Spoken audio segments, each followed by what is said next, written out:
ओम शांति। आज की आध्यात्मिक कहानी हमें शिक्षा देने वाली है कि संसार में कोई भी टूटी हुई चीज़ व्यर्थ नहीं जाती। परमात्मा हर टूटी हुई चीज़ का सही उपयोग करके कई आत्माओं का कल्याण कर सकता है।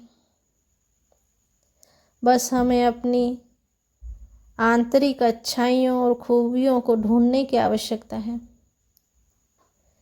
एक बार एक राजा अपने गुरु के साथ महल के बगीचे में घूम रहा था।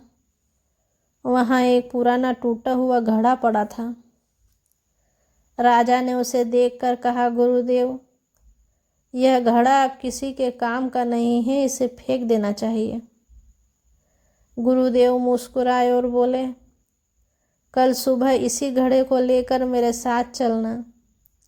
अगले ही दिन गुरु राजा को जंगल ले गए। रास्ते में उन्होंने उस टूटे घड़े में पानी भरा।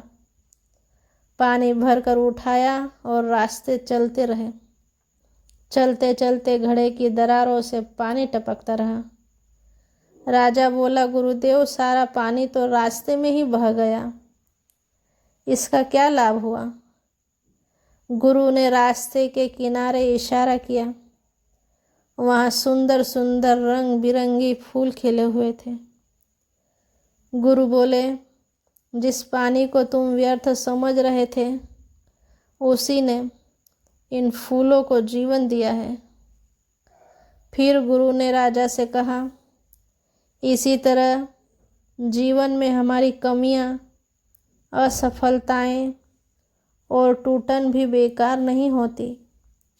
यदि हम सही दिशा में चलते रहे तो वही किसी और के जीवन में खुशियाँ और प्रेरणा बन सकती है।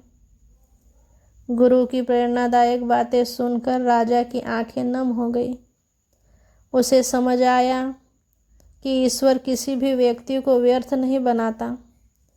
हर जीवन का एक उद्देश्य होता है। जो व्यक्ति अपनी कमियों के कारण स्वयं को छोटा समझ लेता है, वह यह भूल जाता है कि परमात्मा उसी के माध्यम से भी किसी का भी कल्याण कर सकता है, क्योंकि हर